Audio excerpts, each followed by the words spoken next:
Okay, ఇప్పుడు మనము syllabus అంటే ఆధునిక భారతదేశ చరిత్రలో ఏముంటుంది సార్ అనే కాన్సెప్ట్ చూద్దాం.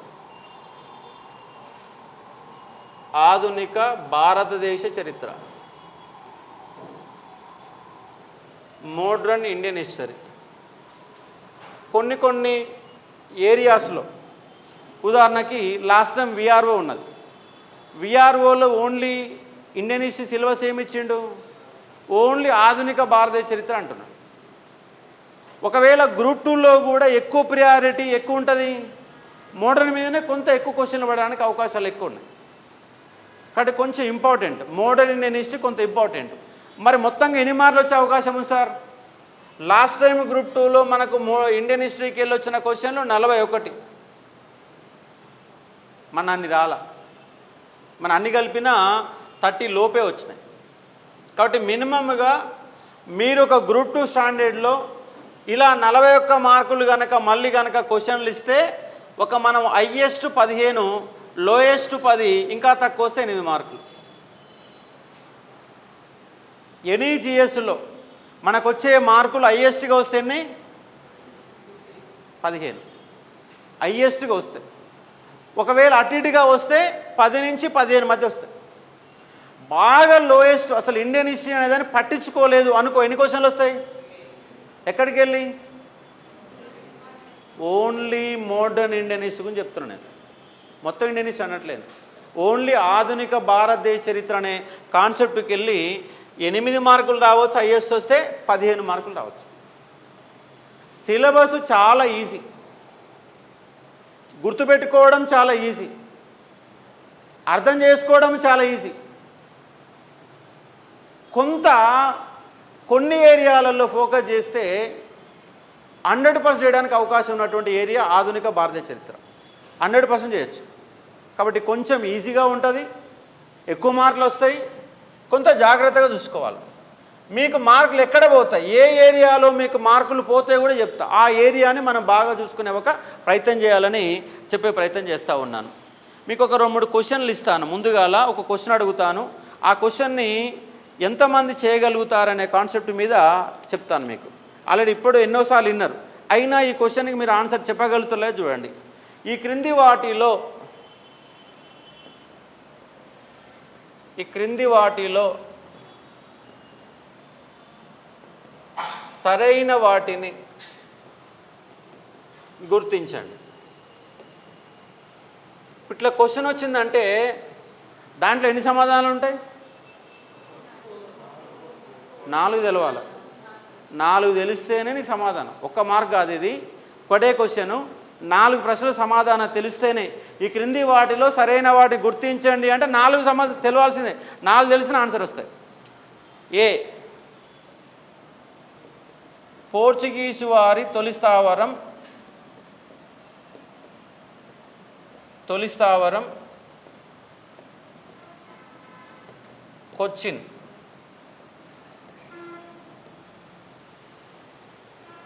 బి, ముంబాయి అనే స్థావరాన్ని పోర్చుగీసు వారి నుంచి బ్రిటిష్ వారు తీసుకున్నారు. బ్రిటిష్ వారు స్వాధీనం చేసుకున్నారు.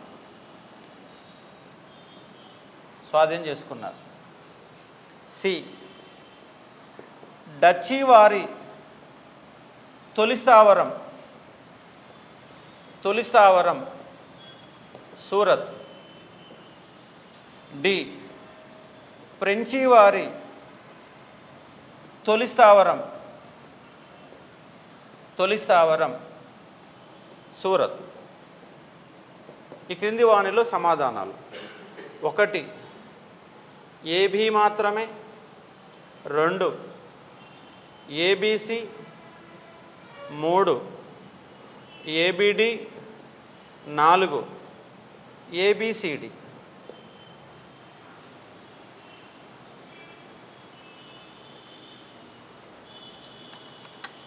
చదివిరు కదా, మోడర్న్ ఇండియన్ హిస్టరీ చదివిరు, ఎగ్జామ్ రాసిరు, ఏనో దగ్గర ఏ పరీక్షను రాయి, నువ్వు సివిల్స్ ప్రిపేర్గా, ఆర్ఆర్బి ప్రిపేర్గా, స్టాఫ్ సెలక్షన్ ప్రిపేర్గా, ఏదైనా ప్రిపేర్గా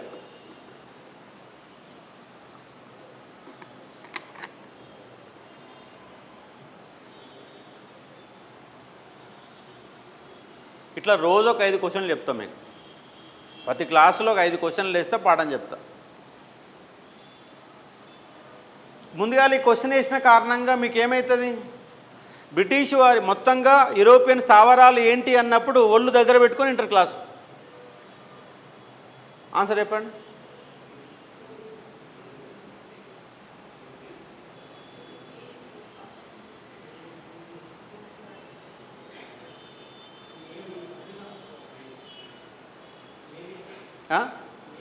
ఏబి ఏబి రైటు.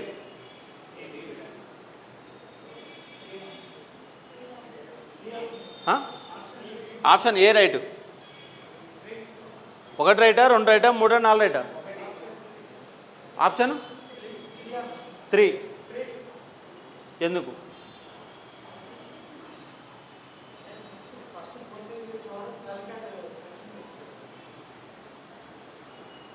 అన్నిట్లో ఏముంది మరి?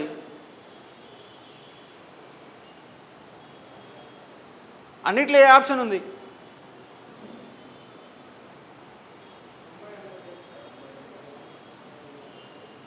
అసలు ఆప్షన్ ఉందా లేదా అలా?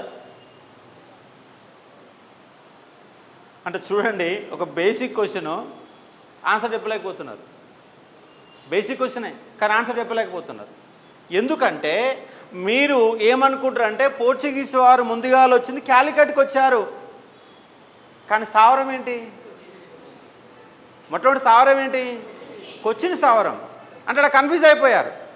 ఒకవేళ ఏ ఆప్షన్ లేదు, ఇక్కడ ఓన్లీ బీడీ ఇచ్చాను అనుకో, ఇక్కడ బీలో ఇది ఇవ్వకుండా ఓన్లీ మీకు బీసీ ఇచ్చాను అనుకో, ఆన్సరు అదే వేయడానికి ప్రమాదం ఏర్పడుతుంది. ఇక్కడ ఆప్షన్ ఏ రైటా రాంగా? ఏ అనేది రైట్. ముంబై అనే స్థావరాన్ని పోర్చుగీస్ వారి నుంచి బ్రిటిష్ వారు స్వాధీనం చేసుకున్నారు. వాస్తవమా? ఎట్లా? పోర్చుగీస్ యొక్క యువరాణి క్యాథరిన్ బ్రిగాంజాని బ్రిటన్ రాజు పెళ్లి చేసుకున్న కారణంగా కట్నం కింద ముంబైని బ్రిటిష్ వాళ్ళకి ఇచ్చారు. అట్లా ముంబై బ్రిటిష్ వాళ్ళకి వచ్చింది. రైట్ ఆన్సర్ కదా? అంటే ఆ సబ్జెక్ట్ తెలియకపోతే ఇది తెలియదు. కానీ అక్కడ నేను ఏం చెప్పాలా, కట్నం గిట్నం ఏం చెప్పాలా, ఏమన్నా బొంబాయి అనే స్థావరాన్ని పోర్చుగీస్ వారి నుంచి బ్రిటిష్ వారు తీసుకున్నారని చెప్పిన. అంటే రైట్ ఆన్సర్. రైటా కాదా? నెక్స్ట్, డచ్చి వారి తొలి స్థావరం ఏంటిది? మర్చిపోయారు, సబ్జెక్ట్ అంతా మర్చిపోయారు. ఏంటిది? మచిలీపట్నం. ఇక్కడ ఏమి ఇచ్చాను నేను? సూరత్ ఇచ్చాను. కాబట్టి ఆన్సర్ ఏంటిది? Strong answer. నెక్స్ట్, ఫ్రెంచి వారి తొలి స్థావరం సూరతా మచిలీపట్నమా? బ్రిటిష్ వారి తొలి స్థావరం సూరతా మచిలీపట్నమా? తొలి స్థావరం సూరత్. ఫ్రెంచి వారిది సూరతే. ఫ్రెంచి వారిది సూరతే, వీళ్ళది కూడా సూరతే. ఇక్కడ ఇద్దరు కూడా సూరతే. ఇక్కడ ఆప్షన్ డి కూడా రైటు. ఆప్షన్ ఏంటి తప్పు? సి ఒకటే తప్పు. సి లేనిది ఏముంది? ఏముంది? థర్డ్ అనేది ఆన్సర్. అంటే నేను ఓన్లీ క్వశ్చన్ ఇస్తే కన్ఫ్యూజ్ అవుతుంది. కానీ ఇట్లా మీకు నేను రేపు ఏది ఇంటెన్సివ్ బ్యాచ్ అనే దాన్ని పెట్టేదానిలో ఇలాంటి క్వశ్చన్లు ఇచ్చి ఎక్స్ప్లెయిన్ చేస్తాను. అప్పుడు ఏమవుతుంది, ఒక క్వశ్చన్ ఎక్స్ప్లెయిన్ చేసేటానికి ఒక దాంతోపాటు మరికొంత సమాచారము సబ్జెక్టు పైన డెప్త్ పెరగడానికి అవకాశం ఉంటుంది. క్లాస్ వినంగానే అయిపోదు, దాంతోపాటుగా ఇలాంటి క్వశ్చన్ ఆన్సర్లకు వివరణ కూడా తెలిసి ఉండాలి, కాన్సెప్ట్ ఐడియాలజీ ఉండాలి. ఉన్నప్పుడు మాత్రమే తెలియడానికి అవకాశం ఉంది.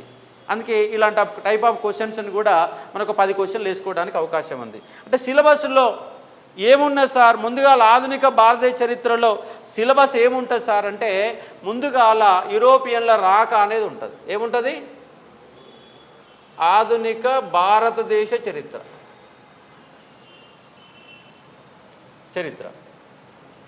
సిలబస్.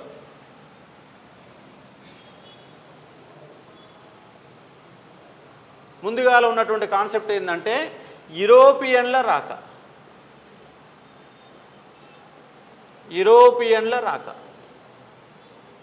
అంటే మనకు చరిత్ర కనుక చూస్తే పోర్చుగీస్ స్థావరం 1498 నుంచి మొదలు పెడితే 1746 వరకు ఉన్న ఒక చరిత్రని ఈ కాన్సెప్ట్లో చూడాలి. 1746 వరకు ఏం జరిగింది, యూరోపియన్ కంపెనీలు ఏమిటి, ఉదాహరణకు యూరోపియన్లు ఎన్ని వచ్చినాయి మనకు భారతదేశానికి ఎన్ని కంపెనీలు వచ్చినాయి? ఫస్ట్ ఒకటి వచ్చి ఏంటిది? పోర్చుగీస్. రెండవ స్థావరం ఏంటిది? డచ్. మూడేంటి? బ్రిటిష్. నాలుగేంటిది? Denmark, Danish. ఐదేంటిది? ఫ్రెంచ్.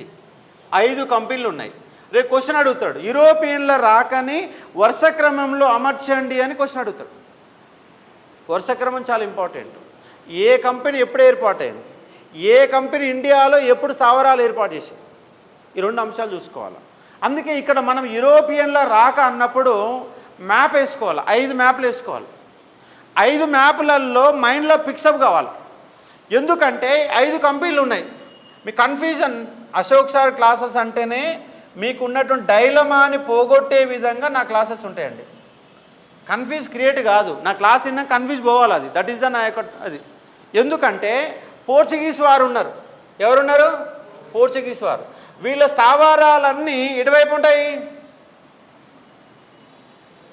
పశ్చిమ తీరం వైపు ఉంటాయి మ్యాక్సిమం. 2 స్థావరాలలో పోర్చుగీస్ వాళ్ళు వచ్చారు. ఒకటి మచిలీపట్నం, 2 బెంగాల్. ఈ 2 వాటికే చివరిగా వచ్చారు. మిగతా స్థావరాలు మొత్తం ఇటువైపే ఉంటాయి. ఎక్కడి నుంచి? ఇక్కడ గుజరాత్ నుంచి మొదలు పెడితే ఇక్కడ కొచ్చిన్ వరకు మొత్తం స్థావరాలు ఉంటాయి. ప్రతి స్థావరం మీద మనకు డీటెయిల్ తెలవాలా, మ్యాప్ పైడింగ్లో గుర్తుపెట్టుకోవాలా. ఏ స్థావరం ఎప్పుడు వచ్చింది, కొచ్చిన్ ఎప్పుడు వచ్చింది, కొచ్చిన్ నుంచి గోవాకు రాజధాని ఎప్పుడు మారింది, డయ్యూ డామ్ను ఎట్లా కోల్పోయారు, విజయనగర సామ్రాజ్యాలు ఏ విధంగా ఆక్యుపై చేసుకున్నాయి, ఇక్కడ ఉన్నటువంటి బీజాపూర్ రాజులకి పోర్చుగీస్ వారికి ఉన్నటువంటి సంబంధాలు ఏంటి, బీజాపూర్ రాజులకి వెళ్ళి గోవాని ఎప్పుడు కోల్పోయారు, ఇట్లా మొత్తంగా డీటెయిల్ ఆఫ్ కాన్సెప్ట్ని మొత్తం కూడా మనం చూసే ఒక ప్రయత్నం చేయాలి. ఇది పోర్చుగీస్ వారి యొక్క పంచాయతీ. అలాగే ఇక్కడ డచ్ వాళ్ళు ఉన్నారు. డచ్ వాళ్ళకి అసలు పశ్చిమ తీరంలో ఒక్క స్థావరం కూడా లేదండి, కంప్లీట్ తూర్పు తీరమే, కంప్లీట్ తూర్పు తీరమే. మచిలీపట్నం, అక్కడి నుంచి పులికాట్ అనే ప్రధాన కేంద్రంగా మారింది. నాగపట్నం ఉన్నది. మొత్తం స్థావరాలు డచ్ వాళ్ళు ఎట్లొచ్చారు, డచ్ వారి యొక్క స్థావరాలు ఏంది, డచ్ వాళ్ళకి ఏ విధంగా తమ కంపెనీలని వదిలిపెట్టి వెళ్ళిపోయారు, అంబయాన హత్యాకాండ ఎవరెవరి మధ్య జరిగింది, ఇలాంటి అంశాలు మొత్తం కూడా డచ్ వాళ్ళకు చూస్తాం. ఇక మీకు బ్రిటిష్ వాళ్ళు ఉన్నారు. వీళ్ళ గురించి చాలా ఎక్కువ చదవాలి. వీళ్ళ స్థావరాలు కూడా దాదాపుగా 90% స్థావరాలు తూర్పు తీరంలోనే ఉంటాయి. 90% స్థావరాలు, 90% స్థావరాలు మొత్తం కూడా తూర్పు తీరంలో ఉంటాయి. పశ్చిమ తీరంలో వీళ్ళు కనబడేది ఒక సూరత్ ఉంటుంది, ఒక ముంబాయి అనే 2 పదాల ప్రస్తావన తప్ప మిగతా ఏం రాదండి, ఏమీ రాదు. ఇక డెన్మార్క్ వాళ్ళకు ఉన్నటువంటి 2 స్థావరాలు, తంజావూరు, సేరంపూర్, 2 ఏం స్థావరాలు ఏముండవు. వాళ్ళు అసలు ఏం స్థావరాలు ఏర్పాటు చేసుకోవాలి, వాళ్ళు కేవలం మత ప్రచారం మాత్రం నిర్వహించారు. వాళ్ళకు పట్టుకేసుకొని ఏమేమి చేశారని ఒక మ్యాప్ ద్వారా మనం మొత్తంగా చూసుకుంటే దీంట్లోకి వెళ్ళి ఎవడు పేపర్ తయారు చేసినా ఒక క్వశ్చన్ గ్యారంటీకి వస్తుంది. ఎవరన్నా తయారు చేయని పేపర్ని ఖచ్చితంగా యూరోపియన్ కంపెనీల యొక్క అంశాలు మ్యాప్ పాయింట్ వేసుకోవాలి. ఆ మ్యాప్ పాయింట్లో ఏ స్థావరం ఎప్పుడు స్థాపించబడింది, తూర్పు తీరంలో ఉందా, పశ్చిమ తీరంలో ఉందా, ఎట్లా ఉన్నదనే ఒక మైండ్లో ఫిక్సప్లో మనకు గుర్తుండాలి. 3 నెలల తర్వాత చెప్పినా కూడా మళ్ళీ ఇవి స్థావరాలు సారని చెప్పే విధంగా మనం గుర్తుపెట్టుకునే ఒక ప్రయత్నం చేయాలి. That is the European companies. స్థావరాలు వచ్చినాయి, వాళ్ళు వ్యాపారం చేశారు. అంటే యూరోపియన్ల రాక మరియు ఇక్కడ చూసేటటువంటి కాన్సెప్ట్ ఏంటంటే వ్యాపారము, వ్యాపార కార్యకలాపాలు. నిన్న ఏపీడిఎల్లో ఒక క్వశ్చన్ వచ్చింది. యూరోపియన్లు తొలిసారిగా భారతదేశానికి వచ్చినప్పుడు ముఖ్యంగా ఈ క్రింది వాటిపైన వాళ్ళ వ్యాపారం నిర్వహించారని క్వశ్చన్ ఇచ్చారు. ఆప్షన్ ఏ సుగంధ ద్రవ్యాలు, ఆప్షన్ బి వస్త్రాలు, ఆప్షన్ సి ఇంకా డి ఏదో ఇచ్చారు. ఒక అబ్బాయి ఏం పెట్టిన ఆన్సర్ ఏంటంటే ఈయన ఏంది వస్త్రాలని పెట్టిండు. వస్త్రాలు కాదు, ఏంటివి? సుగంధ ద్రవ్యాల ఆన్సర్. నేను డిఎల్ అడిగిన క్వశ్చన్ అది. కాబట్టి ఎక్కడెక్కడ వ్యాపారం చేశారు, ఎక్కడికి వెళ్ళి ఏమేమి ఉత్పత్తి అయింది, ఎక్కడికి వెళ్ళి ఏం తీసుకున్న నేపథ్యంలో యూరోపియన్ల రాక ఆ తర్వాత వాళ్ళ యొక్క వ్యాపార సామ్రాజ్యం అనేది చూసే ప్రయత్నం చేస్తుంది. ఇది మొదటి చాప్టర్ మొత్తంగా మనకు కనపడేది. 5 కంపెనీలలో 3 కంపెనీలే మనకు బలమైనటువంటి కంపెనీలు. ఒకటి పోర్చుగీస్ వారి గురించి కొంత ఎక్కువ సబ్జెక్ట్ ఉంటుంది, రెండవది బ్రిటిష్ వాళ్ళ గురించి మొత్తం సబ్జెక్ట్ ఉంటుంది, మూడవది ఫ్రెంచి వారి గురించి ఎక్కువ సబ్జెక్ట్ ఉంటుంది. 3 కంపెనీల గురించి ఎక్కువ సమాచారం ఉంది. డచ్ వారి సంబంధించి స్థావరాల ఏర్పాటు తప్ప పెద్దగా మనం ఏం చదివేది ఏమి ఉండదు. యుద్ధాలు ఏమీ లేవు, భారతదేశంలో యుద్ధాలు ఏమీ చేయలేదు. పోర్చుగీస్ వారు యుద్ధాలు చేశారు స్థానికులతో, మొఘల్ అనే వాళ్ళు దాడులు చేశారు, బీజాపూర్ సుల్తాన్తో కొట్లాడారు, విజయనగర సామ్రాజ్యంతో సంబంధాలు పెట్టుకున్నారు, స్థావరాలు కోల్పోయారు. దాంతోపాటు ఈ పోర్చుగీస్ వారి పైన ఎవరు దాడులు చేశారంటే పీష్వాలు కూడా దాడి చేశారు.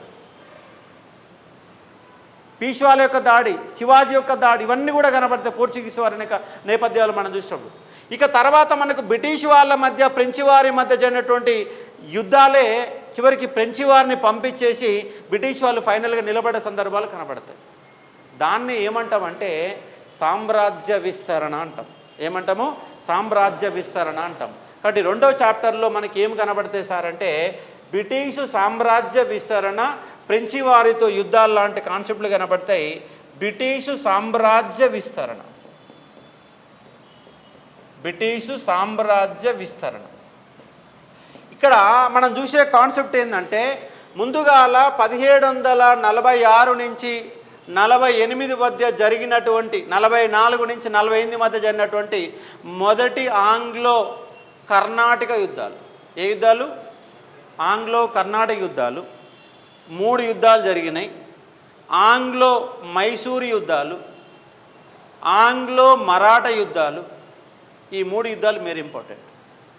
ఇక్కడ ఒక 3 సందులు, ఇక్కడ ఒక 3 సందులు, 6 సందుల పైన ఖచ్చితంగా క్వశ్చన్లు పడతాయి. ఆంగ్లో మరాఠా యుద్ధాలు 3 యుద్ధాలు జరిగినాయి. ఆంగ్లో సిక్కు యుద్ధాలు 2 యుద్ధాలు జరిగినాయి. అలాగే వీటి సంబంధం లేకుండా మనం చూసే అంశాలు ఏంటంటే నేపాల్ యుద్ధాలు, బర్మా యుద్ధాలు, అలాగే సింధు యుద్ధాలు అనే కాన్సెప్ట్ కూడా చూడాలి. ఆంగ్లో నేపాల్ యుద్ధాలు, ఆంగ్లో బర్మా యుద్ధాలు, ఆంగ్లో సింధు యుద్ధాలు, ఇవి కూడా మనకు చూసే ఒక ప్రయత్నం చేస్తాం. కానీ ఇక్కడ ఇవి ఇంపార్టెంట్. సిక్కు యుద్ధాలు 2 ఉన్నాయి, మరాఠా యుద్ధాలు 3 ఉన్నాయి, మైసూరు యుద్ధాలు 4 ఉన్నాయి, కానీ సందులు 3 ఉంటాయి. యుద్ధాలు 4, సందులు 3 ఉంటాయి. ఆంగ్లో కర్ణాటక యుద్ధాలు ఉంటాయి. ఇక్కడ ఒక క్వశ్చన్ వేస్తాం మీకు, ఈ క్రింది వాటిని వరుస క్రమంలో అమర్చండి. ఈ క్రింది వాటిని వరుస క్రమంలో అమర్చండి.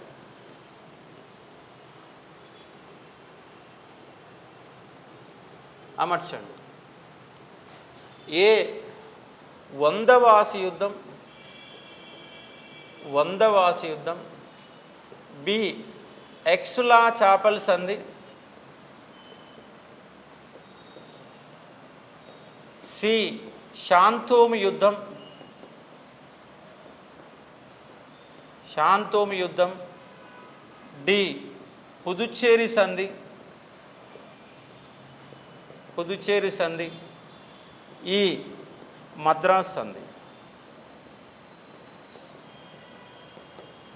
ఆన్సర్ చెప్పండి. ఆప్షన్స్ ఇవ్వనా? ఆప్షన్ ఇస్తే మీరు చెప్పడం ఏంది? చెప్పాలి ఆడ. నేను ఆడ మొత్తం ఇచ్చిన వరుస క్రమంలో చెప్పని చెప్తున్నా. ఎంతమంది ఆన్సర్ కరెక్ట్ తెలిసి చెప్పండి. ఇప్పుడు ఇదే ఇక్కడ అడిగే క్వశ్చన్లు ఏంటంటే సందులు యుద్ధాలే. బ్రిటిష్ సామ్రాజ్య విస్తరణ అనే కాన్సెప్ట్లలో మనం చూసి ఏంటి చూస్తాము? సందులు యుద్ధాలు 2 వస్తాయి. ఎక్కడ దాకా ఈ యుద్ధాలన్నీ 1857 సిపాయిల తిరుగుబాటు వరకు ఇదే చాప్టర్.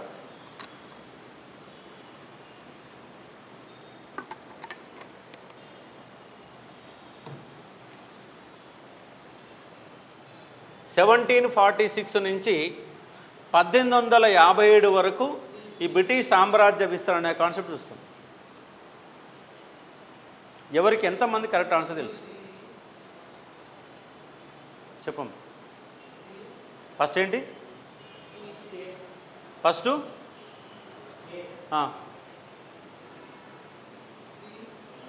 ఏబీనా? ఫస్ట్ తర్వాత చెప్పు. మళ్ళీ ఫస్ట్ చెప్పు, నువ్వు చెప్పు. ఇది ఆయన ఆన్సర్, నువ్వు చెప్పు. బి, డి,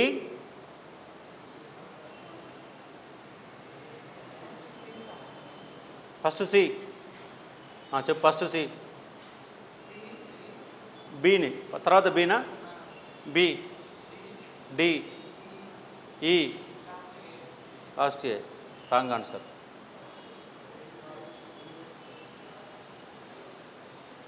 పేపర్ ఇట్లనే ఉంటుంది, చెప్తున్నాను కదా. నేను ఏ మోడల్లో చెప్పానో అదే మోడల్లో పేపర్ ఉంటుంది. 70% ఇవే క్వశ్చన్లు ఉంటాయి. 30% కొంత కాంట్రవర్సీ ఉంటాయి. 70% ఇవే క్వశ్చన్లు ఉంటాయి. నేను మన లాస్ట్ టైము కానిస్టేబుల్ ముందు పేపర్ చెప్పాను, నేను ఏం చెప్పినో అట్లనే ఆసి దిగినాయి. మోడల్ ఇండియన్ హిస్టరీలో అవే క్వశ్చన్లు దిగినాయి. డిఫరెంట్ ఏముంటుంది, ఏదో ఆగమాగం చేయను, మిమ్మల్ని ఇబ్బంది పెట్టండి. ఏ ఎగ్జామ్ ప్యాటర్న్ అయితే ఏం జరుగుతుందో అదే చెప్పే ప్రయత్నం చేస్తా. చెప్పాలన్నా ఆన్సర్ చెప్తారా? ఇంకోళ్ళు ట్రై చేస్తారా? ట్రై చేస్తా బాబు.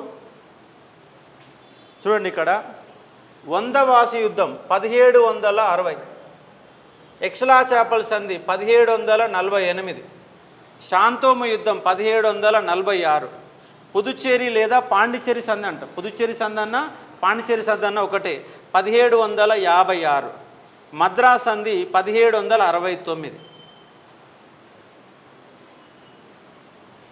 ఇప్పుడన్నా అవగాహన వచ్చిందా? రాలా. మద్రాస్ సంధి దేనికి సంబంధించింది? పుదుచ్చేరి సంధి దేనికి సంబంధించింది?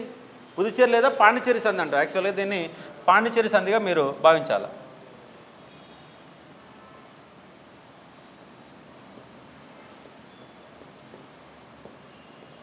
పాండిచ్చేరి సంధిగా భావించాలి. ఇప్పుడు చెప్తాను చూడండి. ఈ మొత్తం కూడా ఇక్కడ మీకు అడిగినటువంటి క్వశ్చన్లు ఏంటంటే ఆంగ్లో కర్ణాటక యుద్ధాలకు సంబంధించిన క్వశ్చన్ అండ్ ఓన్లీ ఫర్ ఇది ఆంగ్లో మైసూర్ యుద్ధానికి సంబంధించింది. మొదటి అసలు యాక్చువల్లీ 4 ఆప్షన్లు ఇద్దామనుకున్నాను నేను, కానీ మిమ్మల్ని ఎక్కువ కన్ఫ్యూజ్ చేయాలంటే ఇంకోటి క్వశ్చన్ వేయాలి. ఈ 4 ఇద్దామనుకున్నాను. 4 ఎక్కడున్నాయి అంటే మొదటి అండ్ ఓన్లీ కర్ణాటక యుద్ధాల మధ్యలో భాగంగా ఉన్నాయి. మనకు మొదటి ఆంగ్లో కర్ణాటక యుద్ధం ఎప్పుడు జరిగింది? 1744 నుంచి 48 మధ్య జరిగింది, అవునా? ఈ మొదటి ఆంగ్లో కర్ణాటక యుద్ధంలో భాగంగా 1746లో జరిగిన మొదటి యుద్ధము శాంతో యుద్ధం లేదా మైలాపూర్ యుద్ధం, లేదా ఇంకోటి ఏమంటాం దాన్ని, శాంతో యుద్ధం అంటాం, మైలాపూర్ యుద్ధం అంటాం, మరో పేరు ఉంటుంది దానికి, సెయింట్ థామస్ యుద్ధం అని పిలుస్తాం. ఈ యుద్ధం ఎవరెవరి మధ్య జరిగింది? అన్వారుద్దీన్ మధ్య, ఫ్రెంచి వారి మధ్య జరిగింది. మొట్టమొదటిసారిగా స్వదేశీయులకు విదేశీయులకు మధ్య జరిగిన యుద్ధాన్ని ఈ యుద్ధంగా పిలుస్తాం. ఈ యుద్ధంలో ఫ్రెంచి వారు ఏమని భావించారంటే భారతీయులను ఓడించడం చాలా సులభం అని చెప్పేసి వాళ్ళకి అర్థమైపోయిన సంఘటనగా అర్థం చేసుకోవచ్చు. ఇది మొట్టమొదటి యుద్ధం. అదేవిధంగా మొదటి ఆంగ్లో కర్ణాటక యుద్ధం ముగింపు సంధి ఏంటిది? ఎక్స్లా చేపల సంధి. ఇది ఆస్ట్రియా వారసత్వ యుద్ధం ద్వారా మొదలై ఆ యుద్ధం కంప్లీట్ అయిన కారణంగా సంధి ముగిసిపోయింది. 2 మొదటిది సంబంధించింది.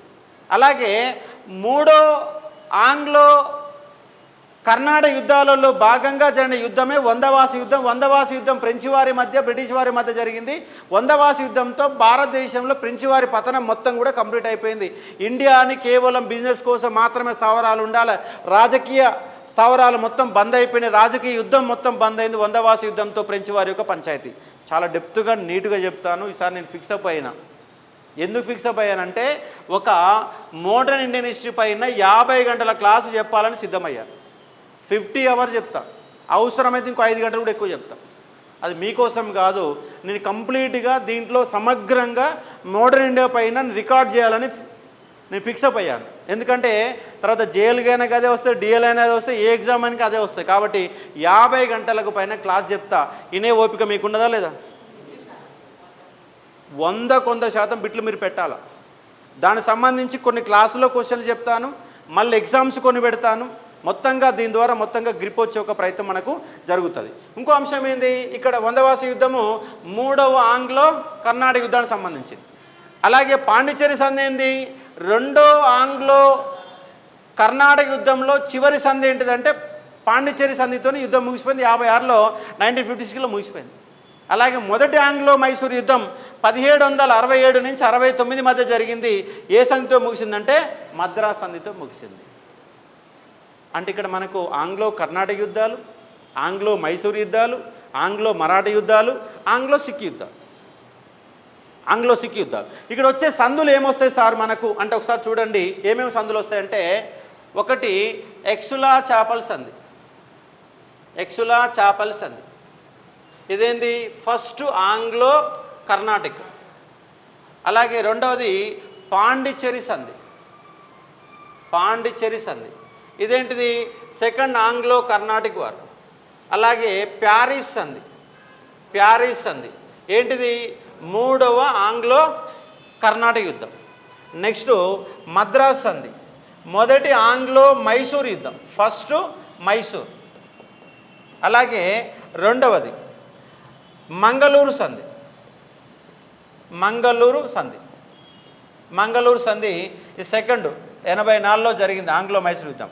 అలాగే మూడవది శ్రీరంగంపట్నం సంధి. శ్రీరంగంపట్నం సంధి ఇది మూడో ఆంగ్లో మైసూర్ యుద్ధానికి సంబంధించిన కాన్సెప్ట్. 6 సంధులు. అలాగే లాహోరు సంధి, మొదటి ఆంగ్లో సిక్కు యుద్ధం తర్వాత జరిగిన సంధిని ఏమంటామంటే లాహోరు సంధిగా పిలుస్తాం. ఈ 7 సంధులు. ఆంగ్లో మరాఠా యుద్ధాలలో కనీసం 3 యుద్ధాలు ఒక 7 సంధులు వస్తాయి. యుద్ధాలు 3, దాంట్లో పురందర్ సంధి, సూరత్ సంధి, ఫైనల్గా జరిగినట్టు 81 జరిగిన మరొక సంధి. ఇలా సంధుల గురించి మొత్తంగా యుద్ధాలు ఏంటి, ప్రధానంగా మనకు ఆంగ్లో కర్ణాటక యుద్ధాలు, మైసూర్ యుద్ధాలపైన చాలా సందర్భాల్లో క్వశ్చన్ వచ్చింది. గ్యారంటీగా క్వశ్చన్ వస్తుంది. ఇదే విధంగా క్వశ్చన్ అడుగుతున్న సందర్భాలు ఉంటాయి కాబట్టి జాగ్రత్త చూసుకునే ప్రయత్నం చేయవచ్చు. కాబట్టి మనము సెకండ్ చాప్టర్లో ఏం చదువుతున్నాం సార్ అంటే బ్రిటిష్ సామ్రాజ్య విస్తరణ అనే కాన్సెప్ట్తోనే చూస్తున్నాం. ఈ బ్రిటిష్ సామ్రాజ్య విస్తరణ ఎక్కడి నుంచి ఎక్కడి వరకు అంటే 1746 నుంచి 1857 సిపాయిల తిరుగుబాటు వరకు. ఆంగ్లో కర్ణాటక యుద్ధాలు, దాంతోపాటు చివరిగా ఫైనల్గా 1857 సిపాయిల తిరుగుబాటు జరిగేటటువంటి బ్రిటిష్ సామ్రాజ్య విస్తరణ, దాంట్లో ప్లాసీ యుద్ధం, బక్సార్ యుద్ధాలు, దాంతోపాటు అలహాబాదు సంధి. అంటే బ్రిటిష్ వాళ్ళ యొక్క పరిపాలన మొదలుపెట్టే వరకు, మొదలైన కానుంచి 1857 వరకు, అంటే దాదాపుగా ఇది ఒక 100 సంవత్సరాల పరిపాలన. అంటే 1757 ప్లాసీ యుద్ధం అనుకుంటే, 1857 సిపాయిల తిరుగుబాటు అనుకుంటే, ఈ 100 సంవత్సరాల కాలంలో ఏం జరిగింది అనేది ఇక్కడ ఉన్నటువంటి సబ్జెక్ట్. దీంట్లో భాగంగా బ్రిటిష్ వాళ్ళ యొక్క శాశ్వత భూమి శిస్తు విధానం, శాశ్వత భూమి శిస్తు విధానం వస్తుంది. దీంట్లో రైతువారి విధానం వస్తుంది. రైతువారి విధానం వస్తే భూమి శిస్తు విధానాలు వస్తాయి. డలౌసీ యొక్క రాజ్య సంక్రమణ సిద్ధాంతం వస్తుంది. ఇలాంటి కొన్ని ఇన్డెప్త్ ఆఫ్ కాన్సెప్టు, ఇక్కడ జరిగినటువంటి విద్య, ఇక్కడ జరిగినటువంటి పరిపాలన వ్యవస్థ ఎట్లా మారింది, ఇక్కడ ఉన్నటువంటి పన్నుల సిస్టమ్, ఇక్కడ ఉన్నటువంటి రైల్వేల సిస్టమ్, ఏమేమి కమిటీలు ఏర్పాటు చేశారు, ఎలాంటి కరువులు వచ్చినాయి, ఇలాంటి మొత్తం సబ్జెక్టుని ఈ ఏరియాలో మనం చాలా డెప్త్గా చూసే ఒక ప్రయత్నం చేయాలి. అంటే ఇక్కడ బ్రిటిష్ యొక్క సామ్రాజ్య విస్తరణతో పాటుగా థర్డ్ చాప్టర్లో భాగంగా మనం చూసేటటువంటి ఒక కాన్సెప్ట్ ఏంటంటే బ్రిటిష్ వాళ్ళ యొక్క పరిపాలన చూస్తాం. బ్రిటిష్ వారి యొక్క పరిపాలన అంటే మనము ఆధునిక భారతదేశ చరిత్రని 3 భాగాలు చేసుకుంటే, మొత్తం 3 భాగాలు, ప్రాచీనం, ఏన్షియంట్, మిడివల్ అనే 3 కాన్సెప్ట్లలో పక్కన పెడితే ఓన్లీ మోడర్న్ అనే కాన్సెప్ట్ కనుక తీసుకుంటే యూరోపియన్ల రాక, బ్రిటిష్ సామ్రాజ్య విస్తరణ, బ్రిటిష్ వారి యొక్క పరిపాలన, ఈ 3 కోణాలలో మొదటి భాగంలో చూసే ఒక ప్రయత్నం చేయాలి. ఇక రెండో కాన్సెప్ట్ ఏం చూస్తాం సార్ మధ్యలో అంటే, ఇక్కడ చూడండి రెండో కాన్సెప్ట్లలో అంటే నా 4th చాప్టర్ కనుక మీరు అనుకుంటే ఇక్కడ అన్ని తిరుగుబాట్లు చూడాలి. తిరుగుబాట్లు ఏంటి సార్? తిరుగుబాట్లు 1 గిరిజన తిరుగుబాట్లు. ఈ గిరిజన తిరుగుబాట్లు మ్యాప్ పాయింటింగ్ ఆధారంగా చాలా ఇన్డెప్త్గా చూసే ఒక ప్రయత్నం చేద్దాం. ఎందుకంటే ఎక్కడ అడవి ప్రాంతం ఉంటుందో అక్కడ గిరిజన తిరుగుబాట్లు ఉంటాయి. ఎక్కడ అడవులు ఉంటే అక్కడ ఉంటుంది. అది ఫస్ట్ ఆఫ్ ఆల్ మనకు ఉన్నటువంటి కాన్సెప్ట్. అంటే ఎక్కడెక్కడ జరిగినాయి సార్ అంటే ఈశాన్య రాష్ట్రాలలో ఉన్న తిరుగుబాట్లు, మధ్యలో ఈ చోటా నాగపూర్ పీఠభూమి, ఈ చోటా నాగపూర్ పీఠభూమిలో ఉన్నటువంటి ప్రాంతాలు. అంటే ఇక్కడ ఏమొస్తుంది? UP, Bihar and west Bengal, ఈ 3. అట్లాగే ఒరిస్సాలో ఉన్నటువంటి ఒక తిరుగుబాటు, ఏపీలో ఉన్నటువంటి తిరుగుబాట్లు, దాంతోపాటుగా ఇక్కడ మనకు వింధ్యాసాత్పుర పర్వతాలు వచ్చినాయా, ఈ వింధ్యాసాత్పుర పర్వతాల్లో ఉన్నట్టు మహారాష్ట్రలో ఉన్నట్టు తిరుగుబాటు, కొంత ఇక్కడ ఈ రాజస్థాన్లో ఉన్నటువంటి తిరుగుబాటు, అట్లాగే తెలంగాణలో మనకేముంది కొమరంభీం తిరుగుబాటు లాంటి అంశాలు మనం చూస్తాం. కానీ ఇక్కడ ఏపీలో కొన్ని తిరుగుబాట్లు వస్తాయి. ఒరిస్సాలో కొన్ని తిరుగుబాట్లు వస్తాయి, చోటా నాగపూర్ సంతాల్ తిరుగుబాట్లు, బిల్ల తిరుగుబాట్లు, ఇక్కడ నాగాల తిరుగుబాటు. అంటే ఇట్లా భాగాలు చేసుకొని మనము గిరిజనుల తిరుగుబాటు చూడాలి. అంటే ఇక్కడ ఏం చూస్తున్నాము, ఒకటి ఈశాన్య తిరుగుబాట్లు, 2 మధ్య భారతం తిరుగుబాట్లు, 3 వింధ్యాసత్వర పర్వతం తిరుగుబాట్లు, ఒరిస్సా ఏపీలో తిరుగుబాట్లు, అలాగే ఇక్కడ రాజస్థాన్లో తిరుగుబాట్లు. ఇట్లా డివైడ్ చేసుకొని మ్యాప్ పాయింటింగ్ ఆధారంగా కనీసం ఒక 40-50 తిరుగుబాట్లు ఉంటే, ఒకటి కాదు 2 కాదు. మనకి బిట్టు పోయేది ఇక్కడ పోతూ ఉంది, ఇక్కడ బిట్లు పోతున్నాయి, ఎక్కడ పోవట్లేవు. ఇక్కడ మనకు ఎంత సబ్జెక్ట్లో డెప్త్ ఉన్నా కూడా ఈ ఏరియాలో మనకు బిట్లు పోతూ ఉన్నాయి. అంటే మనం ఏం చూడాలా, అసలు గిరిజన తిరుగుబాటు యొక్క లక్షణం ఏంటి, గిరిజన తిరుగుబాట్లు ఎందుకు వచ్చినాయి, బ్రిటిష్ వాళ్ళు వచ్చినాకనే ఎందుకు తిరుగుబాటు జరిగినాయి, ఇలాంటి అంశాలు వాళ్ళు తీసుకొచ్చి చట్టాలు ఏంటి, వాళ్ళ వ్యతిరేకంగా ఏ ప్రాంతాలలో ఏ తిరుగుబాటు వచ్చింది, ఏ తిరుగుబాటుకి ఎవరు నాయకత్వం ఇచ్చారు, ఏ సంవత్సరంలో తిరుగుబాటు వచ్చింది, ప్రాంతాలు గుర్తుపెట్టుకోవాలి. ఇక్కడ కనుక మనం కేర్ఫుల్గా మనం చూడగలిగితే జియోగ్రఫీలో భాగంగా వాళ్ళ యొక్క స్థావరాలు ఏంటో మనం తెలుసుకోవడానికి అవకాశం, అంటే ఏ ప్రాంతంలో ఏ గిరిజన జాతులు ఉన్నాయని. దాంతోపాటు కరెంట్ అఫైర్స్లో వస్తుంది, దాంతోపాటు సోషియాలజీలో చదవచ్చు, ఇండియన్ హిస్టరీలో వస్తాయి. ఇన్ని రకాల సబ్జెక్టులు మనం క్లియర్ చేయడానికి అవకాశం ఉంటుంది. అవసరమైతే ఈ ఏరియా వచ్చినప్పుడు జాగ్రఫీ చదివి, సోషియాలజీ చదివి, ఇండియన్ హిస్టరీ చదివి, 3 చదివి ఒకేసారి మీకు చెప్తా. వాళ్ళకి ఆచార వ్యవహారాలు ఎట్లా ఉంటాయి, ఎక్కడెక్కడ ఎలాంటి వ్యవస్థ ఉందో మొత్తం కూడా గిరిజన తిరుగుబాట్లు అనే కాన్సెప్ట్ని మనం చూసే ఒక ప్రయత్నం చేద్దాం. దాని తర్వాత మనకున్నటువంటి తిరుగుబాట్లు కనుక మనం చూసే ప్రయత్నం చేస్తే రైతాంగ తిరుగుబాట్లు అంటే ఇక్కడ ఇదేం అడవిలో ఉంటే ఇదేం వ్యవసాయం చేసిన కాడ, ఎక్కడైతే వ్యవసాయం చేశారో పన్నులకు వ్యతిరేకంగా జరిగిన తిరుగుబాట్లనే మనం రైతాంగ తిరుగుబాట్లు అంటున్నాం. 3వది జమీందారుల తిరుగుబాటు. 3వది ఏంటిది, జమీందారీ తిరుగుబాట్లు. ఇంకేముంటాయి చెప్పండి, 4వ ఏంటి చెప్పండి.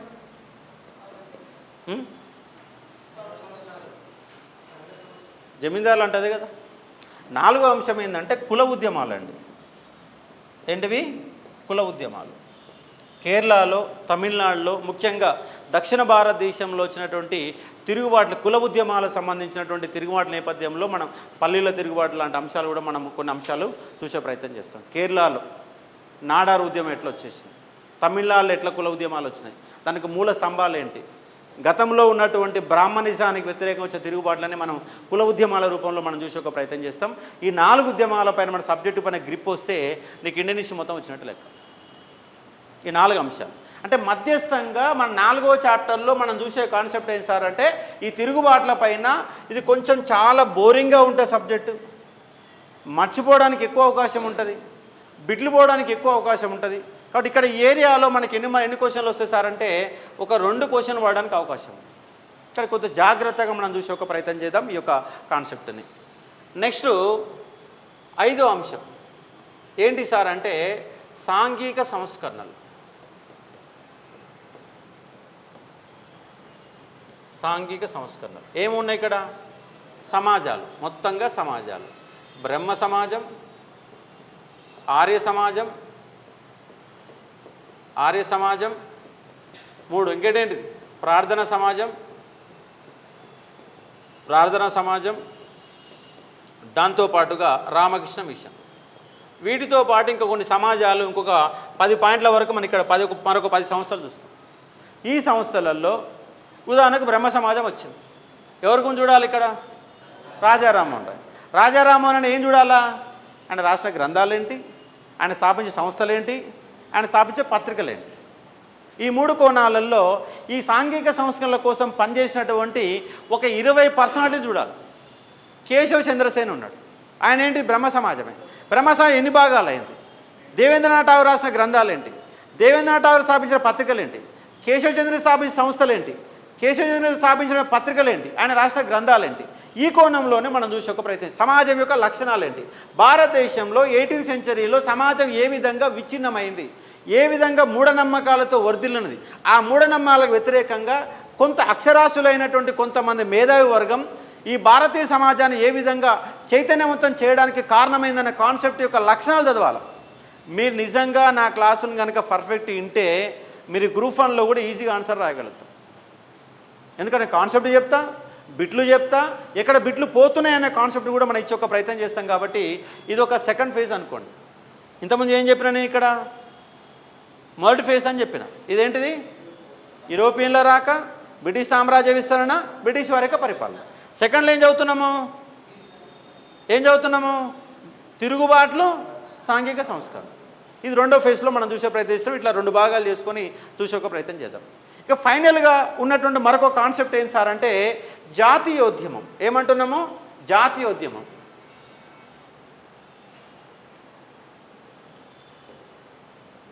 జాతీయోద్యమం అని చెప్పే ఒక ప్రయత్నం చేస్తున్నాం. మరి ఏంటి సార్ జాతీయోద్యమము? ఈ జాతీయోద్యమాన్ని కూడా మళ్ళీ మనము ఒక 3 భాగాలు చేసుకుని చూడాలి. ఏం చూడాలంటే మనకు జాతీయోద్యమం ఎక్కడి నుంచి మొదలైంది? 1885 నుంచి మొదలైంది. అవునా? 85 నుంచి 1947 అంటున్నాం. 85 నుంచి 47 వరకు జరిగినటువంటి పోరాటమే జాతీయోద్యమం. అయితే 85 కంటే ముందు జరిగిన అంశాలేంటి? 85 కంటే ముందు జరిగిన అంశాలు ఏంటంటే కొంతమంది సంఘ సంస్కర్తలు స్థాపించారు? సంస్థలు స్థాపించారు. ఒక క్వశ్చన్ వేస్తే ఇక్కడ మీకు ఒక క్వశ్చన్ చెప్తాను చూడండి.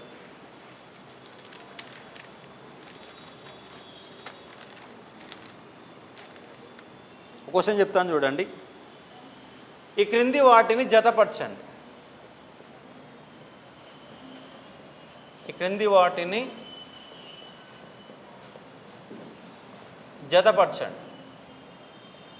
క్వశ్చన్ ఇట్లే అడుగుతారా వేరే అడుగుతారా? దీన్ని అడిగేది ఇదే కదా. ఇంతమంది వర్షక్రమం అని చెప్పని అడిగినా, ఇంకోటి ఏంది కింది వాళ్ళ సరికానది అయిందని చెప్పేసి అడిగాను. ఈ క్వశ్చన్ ఏమంటున్నాం? కింది వాటిని జతపరచండి. A British India Society, British India society.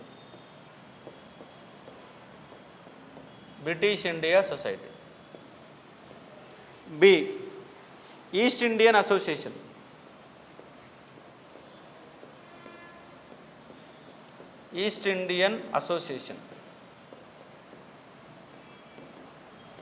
Indian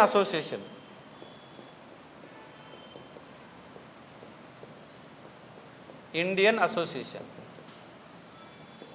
అలాగే డి నేషనల్ ఇండియన్ అసోసియేషన్.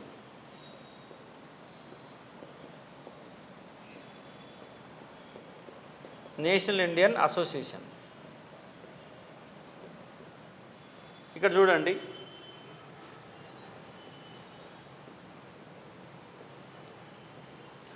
ఆనంద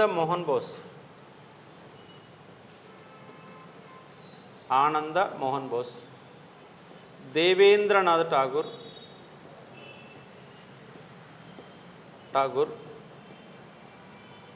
దాదాబాయి నెహ్రోజీ, అలాగే మరొక ఆప్షను మేరీ కార్పెంటర్.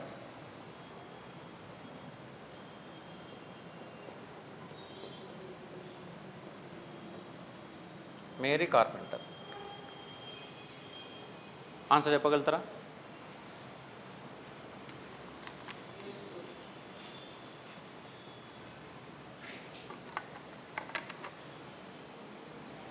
ఇలా ఎన్ని తెలుసు చెప్పమ్మ. A2,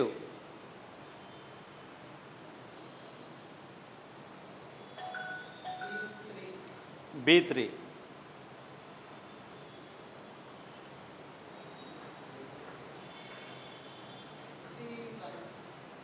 C1. ఇంకా మిగిలింది ఏదైనా అది చెప్పాల్సింది. D4. ఇది రైట్ అని ఎంతమంది చెప్తున్నారు? రైటా?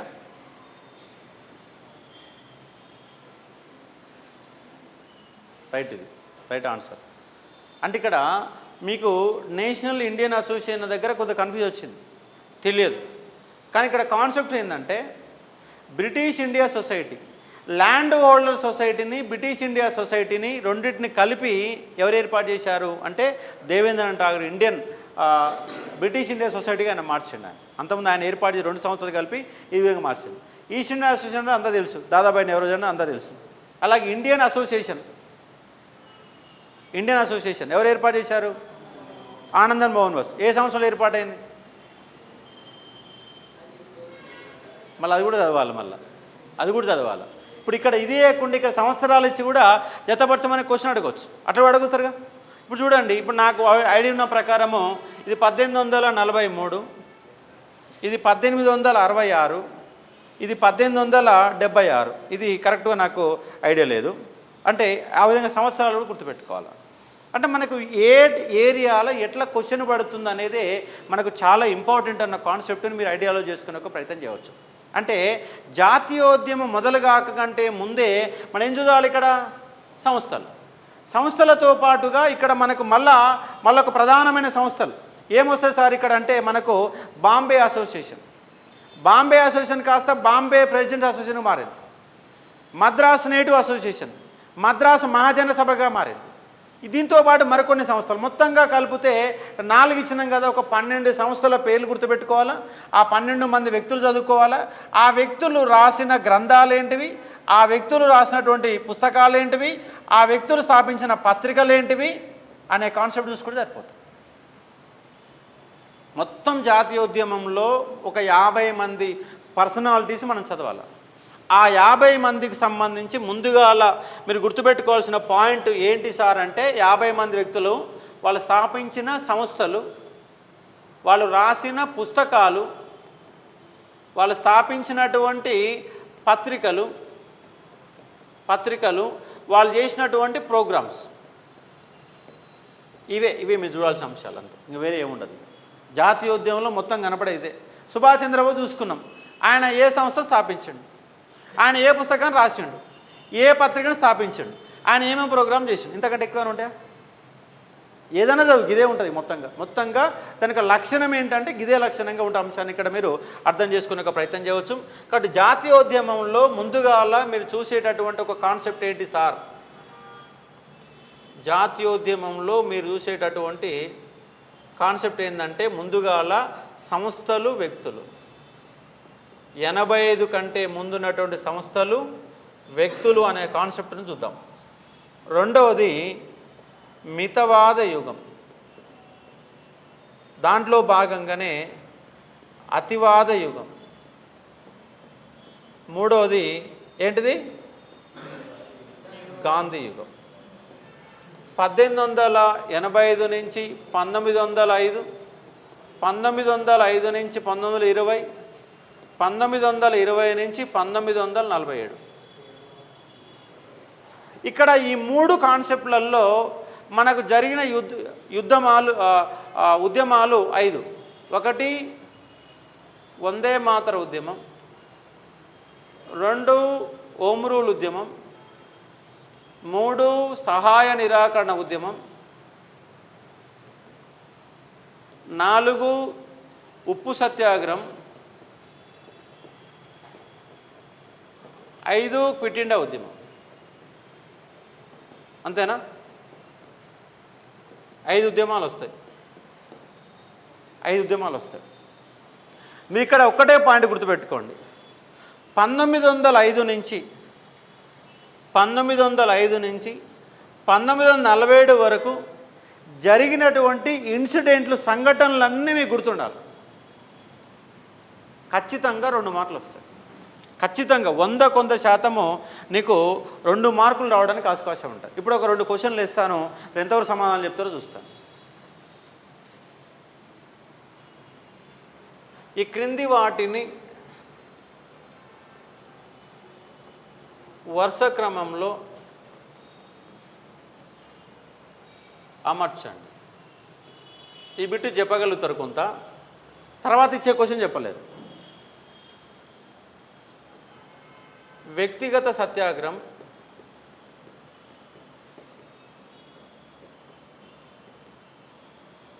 B August offer,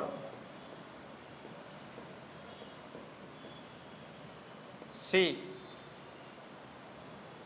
August Offer, Quit India ఉద్యమం,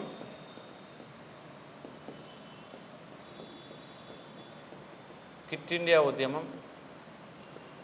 D Cripps Mission, Cripps Mission. వరుస క్రమంలో అమర్చే ప్రయత్నం చేయండి.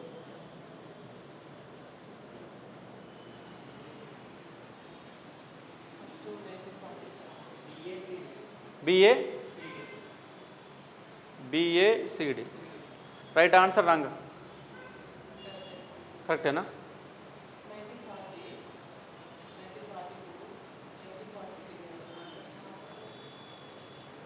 బాబు చెప్పమ్మ.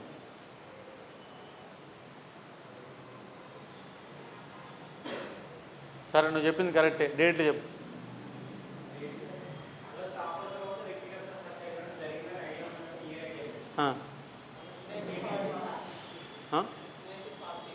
సంవత్సరాలుగా డేట్లతో సహా చెప్పాలి నాకు.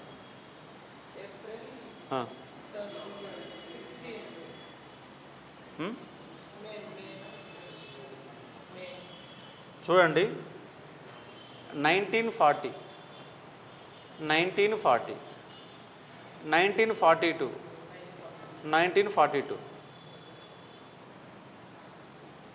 క్రిప్స్ కమిషన్ విఫలమైతేనేనమ్మా క్విట్ ఇండియా ఉద్యమం జరిగింది. మళ్ళీ 46 కాడికి కింద పోతున్నాం. ఇప్పుడు చూడండి, వ్యక్తిగత సత్యాగ్రహం ఆగస్టు 8. 8 వ్యక్తిగత సత్యాగ్రహం 8 ఆగస్ట్ ఆఫరు 8లో జరిగింది. సారీ, ఇది ఆగస్టు 8, ఇది అక్టోబర్ 17 వ్యక్తిగత సత్యాగ్రహం. ఇది 1942 ఆగస్టు, ఇది కూడా 8. ఇది ఎప్పుడు? మార్చి 11. మార్చి 11. అంటే ఇప్పుడు ఈజీగా చెప్పడానికి అవకాశం ఉంది. ఇప్పుడు ఇంకో క్వశ్చన్ వేస్తా, ఇది చెప్పడం చూద్దాం, ఎంతమంది చెప్తారో చూస్తా. ఈ క్రింది వాటిని వరుస క్రమంలో అమర్చండి. కింది వాటిని వరుస క్రమంలో అమర్చండి.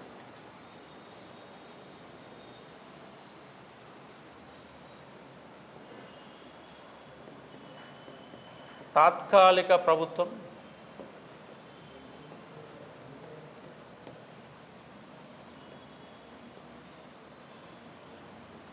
బాంబే నావల్ తిరుగుబాటు,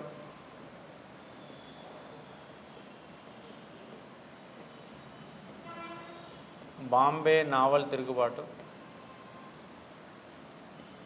క్యాబినెట్ మిషన్ ప్లాన్,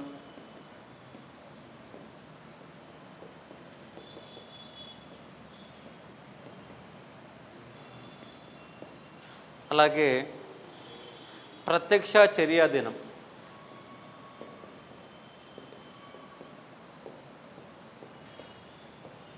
ఇది ఎవరు చెప్తారో చెప్పండి చూద్దాం.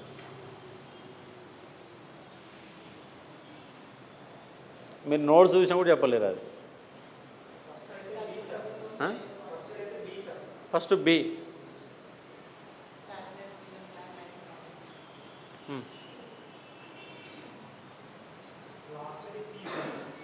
లాస్ట్ది సి.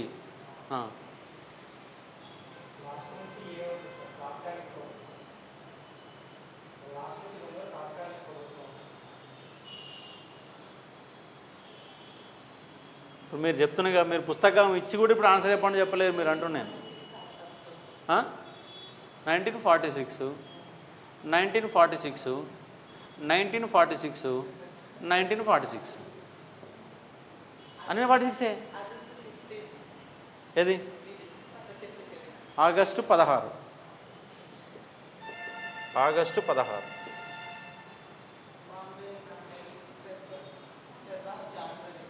ఫిబ్రవరి 18.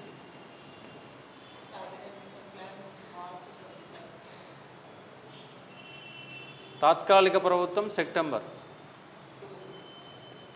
2. క్యాబినెట్ మిషన్ ప్లాను కాదు, క్యాబినెట్ మిషను కూడా మనకు మే 16. మే 16.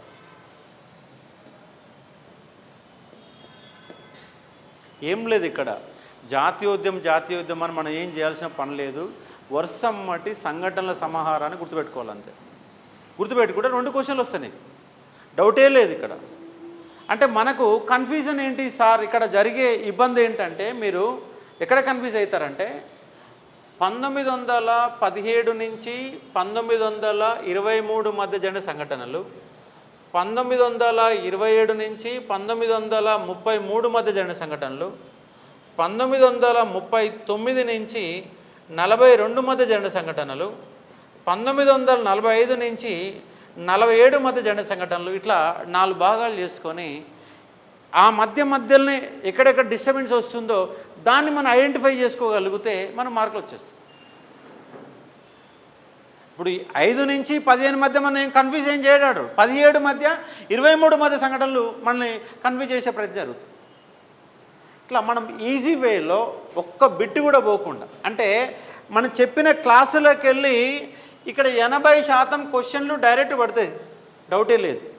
ఒక 20% క్వశ్చన్లు ఏంటంటే కాన్సెప్ట్ మీద పడతాయి.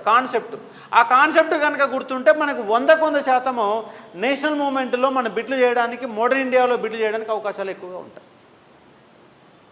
అంటే ఏ ఏరియాలో ఎట్లా క్వశ్చన్ పడుతుంది, అడిగే క్వశ్చన్ విధానం ఎట్లా ఉంది, కాన్సెప్ట్ ఆఫ్ ఐడియాలజీ ఏంటి అనే నేపథ్యాలు కనుక మనం పర్ఫెక్ట్గా చూసుకోగలిగితే ఆధునిక భారతదేశం అంత ఈజీగా ఇంకే చాప్టర్ కూడా, ఏ సబ్జెక్ట్ కూడా ఈజీ. నీకు తెలంగాణ మూమెంట్ ఎంత ఈజీగా ఉంటుందో మోడర్న్ ఇండియా కూడా అంత ఈజీగా ఉంటుంది. బై మార్కులు రావడానికి అవకాశం ఉంటుంది. దీన్ని మాత్రం చాలా డెప్త్గా ఒక్కొక్క ఏరియా నుంచి మీకు నా దగ్గర ఎన్ని పుస్తకాలు అంటే ఒక ఇండియన్ హిస్టరీకి సంబంధించి ఒక 15 పుస్తకాలు ఉంటాయి నా దగ్గర, ఒక 15 పుస్తకాలు ఉంటాయి.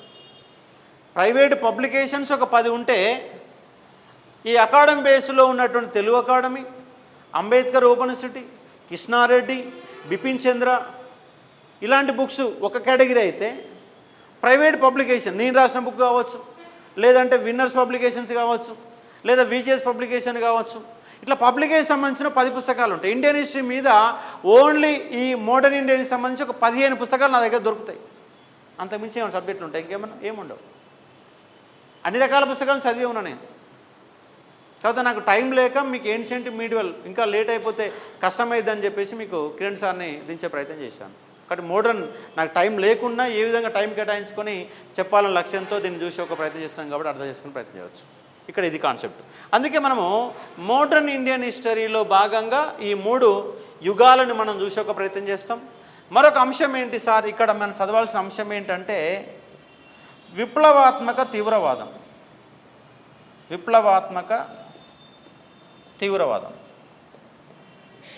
ఈడ కూడా కొంచెం గట్టిన సబ్జెక్ట్ ఉంటుంది, కన్ఫ్యూజన్ ఎక్కువ ఉంటుంది.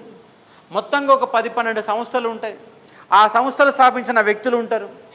వాళ్ళు ఎప్పుడు ఉరి తీయబడ్డారు, ఎక్కడెక్కడ దాడులు చేశారు, వాళ్ళు స్థాపించినటువంటి సంస్థలు, పత్రికలు, గ్రంథాలు.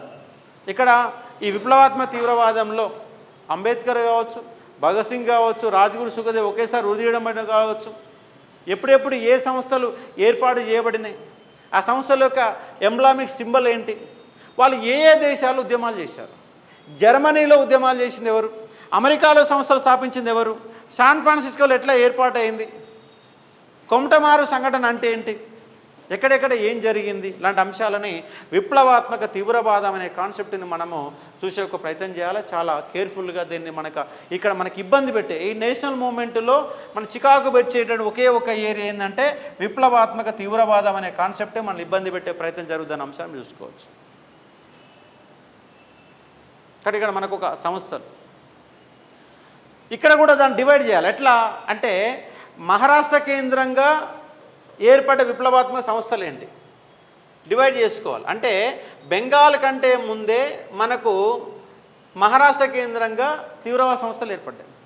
ఈ ఏరియాలో ఉన్న సంస్థలు ఏంటి, బెంగాల్లో ఉన్న సంస్థలు ఏంటి, తమిళనాడులో ఉన్న సంస్థలు ఏంటి, ఎక్కడెక్కడ ఏ సంస్థలు ఏర్పడినాయి, ఢిల్లీ కేంద్రంగా ఉన్నటువంటి సంస్థలు ఏంటి డివైడ్ చేసుకోవాలి. డివైడ్ చేసుకొని ఒక్కొక్క ఏరియాలో అభినవ భారత్ ఎక్కడ ఏర్పడింది, అభినవ భారత్ ఏ పేరుగా మార్చారు, బెంగాల్ కేంద్రంగా అసలు మొత్తం తీవ్రవాద ఉద్యమం మొత్తం కూడా ఎక్కడ బెంగాల్ కేంద్రంగా నడుస్తుంది. బెంగాల్ కేంద్రంగా ఏర్పడే సంస్థలు ఏంటి, అట్లా డివైడ్ చేయాలి. ఎప్పుడైనా డివైడ్ చేసుకుంటే నీకు కన్ఫ్యూజ్ పోతుంది. లేదు వరుసమ్మటి దీని తర్వాత దాని తర్వాత అదంటే నీకు మైండ్లో ఫిక్సప్ కాదు, డిస్టర్బెన్స్ అయిపోతుంది. కాబట్టి ఇప్పుడు గిరిజన తిరుగుబాట్లు కానీ, రైతాంగ ఉద్యమాలు కానీ, కుల ఉద్యమాలు కానీ మ్యాప్ పాయింట్ ఆధారంగా ఫస్ట్ ఐడెంటిఫికేషన్ చేసుకోవాలి. ఏ ఉద్యమం ఎక్కడ జరిగింది ఐడెంటిఫికేషన్ చేసుకున్న తర్వాత అప్పుడు దాన్ని మొదలు పెడితే నీ మైండ్లోకి ఎక్కడానికి అవకాశం ఉంటుంది. అమ్మ నా చేయకూడదు వరుసగా చదువుతాం, దానివల్ల ఇబ్బంది ఒక ప్రమాదం వస్తుంది. కాబట్టి మీకు ఇండియన్ మ్యాప్ వేయడం కూడా చాలా ఈజీ. కాబట్టి ప్రతి దానికి ఇక్కడ నేను ఏం చెప్పినా ఇండియన్ మ్యాప్ వేసుకునే ప్రయత్నం చేయండి. మీకు గీయ రాకపోతే నేను గీయడం నేర్పిస్తే ఏం లేదు. ఇక్కడ ఒక వి రాసుకోవాలా, ఇక్కడ ఒక వి రాసుకోండి, 2 వీలు ఏం లేదు, జస్ట్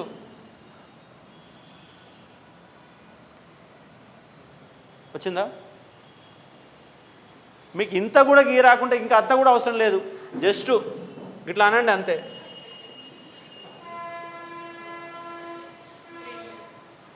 ఇటో డబ్ల్యూ అటో డబ్ల్యూ పైన డబ్ల్యూ కింద వి అయిపోయింది. సింపుల్లీ ఒకటే. జియోగ్రఫీ చదువుతున్నారు అంటే మీకు మ్యాప్ కంపల్సరీ మ్యాప్ ద్వారా చదవాలి. హిస్టరీ చదువుతున్నారు ఖచ్చితంగా మ్యాప్ ద్వారా చదవాలి. మౌర్య సామ్రాజ్యం ముందు మ్యాప్ వేయాలి. మౌర్య సామ్రాజ్యం ఎక్కడెక్కడ విస్తరించింది, దక్షిణ భారతదేశం ఎక్కడి వరకు ఉంది, ఉత్తర భారతదేశం ఏముంది, గుప్త సామ్రాజ్యం ఎంతవరకు విస్తరించింది, శాతవాహన సామ్రాజ్యం ఎంతవరకు విస్తరించింది, ఈక్షాకులు అంటే ఏ ప్రాంతాన్ని పరిపాలన చేశారు, విషుకులు అంటే ఏ ప్రాంతంలో విస్తరించి ఉన్నారు, ప్రతిదీ మీకు మ్యాప్లో మైండ్లో ఫిక్సప్ కావాలా. కాబట్టి ఇండియన్ హిస్టరీలు అంటే ఎన్నో మ్యాప్లు వస్తాయి. అట్లా మ్యాప్ ద్వారా మీరు చూసుకునే ప్రయత్నం చేస్తే ఈజీగా ఉంటుందన్న అంశాన్ని ఇక్కడ గుర్తుపెట్టుకునే ఒక ప్రయత్నం చేయవచ్చు. ఈ విధంగా మనం మోడర్న్ ఇండియన్ హిస్టరీ అంటే మొత్తంగా సిలబస్ ఏమొచ్చింది సార్. ఇప్పుడు మళ్ళొకసారి మీకు వర్షమడి రాసి చూపించే ఒక ప్రయత్నం చేస్తాను చూడండి. ఆధునిక భారతదేశ చరిత్ర.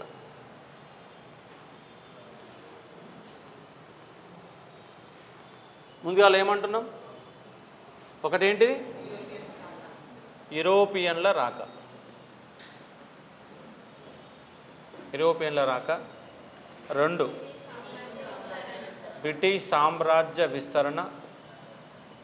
మీకు సిలబస్ రాపిస్తా. సామ్రాజ్య విస్తరణ అన్నప్పుడు ఇక్కడనే పాయింట్స్ వస్తాయి మొత్తం మనకు. సిలబస్ రాపిస్తా రేపు. రాపించినప్పుడు ఏం చేస్తా, మొదటి ఆంగ్లో కర్ణాటక యుద్ధం, పక్కన సంవత్సరం, పక్కన సంధి. అంటే నువ్వు ఓన్లీ ఫస్ట్ రోజు రాపించినటువంటి 4-5 పేజీల సిలబస్ చూస్తే నీకు 5 మార్కులు రావాలి అంతే. ఇక మొదటి రోజు 5 పేజీలు రాపిస్తా, సిలబస్ 5 పేజీలు రాపిస్తా, 1 గంట సేపు 5 పేజీలు చదివితే నీకు 5 మార్కులు రావాలి. ఇక డౌట్ ఏం లేదు. అక్కడ సిలబస్లో కనపడాలి మొత్తం. మళ్ళీ పోయి లోపలికి పోయి చూడాల్సిన అవసరం లేదు. లాస్ట్ మినిట్లో నువ్వు ఎగ్జామ్ దగ్గర ఉన్న 1 గంట టైం దొరికింది, నా నోట్స్ ముందర పెట్టుకునేట్టు తిప్పేస్తే ఎగ్జామ్ పోగానే 5 బిట్లు అవే కనపడాలా, అవే ఉంటాయి, వేరే ఏముండవు. అట్లా మనం డీటెయిల్డ్గా మనం రేపు సిలబస్ కూడా రాసే ప్రయత్నం చేస్తాం. బ్రిటిష్ సామ్రాజ్య విస్తరణ, బ్రిటిష్ పరిపాలన, బ్రిటిష్ పరిపాలన. తర్వాత ఉద్యమాలు. ఏంటివని ఏం చెప్పాను, ఉద్యమాలు. ఉద్యమాలు ఏంటివి, గిరిజన, రైతాంగ, జమీందారీ, కుల ఉద్యమాలు. నెక్స్ట్ సంఘ సంస్కరణ.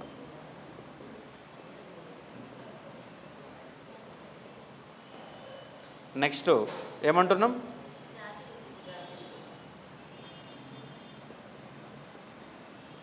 జాతీయోద్యమం. దాంట్లో 1 సంస్థలు, 2 1885 నుంచి 1947 మితవాద, అతివాద, గాంధీ యుగం. నెక్స్ట్ విప్లవాత్మక తీవ్రవాదం.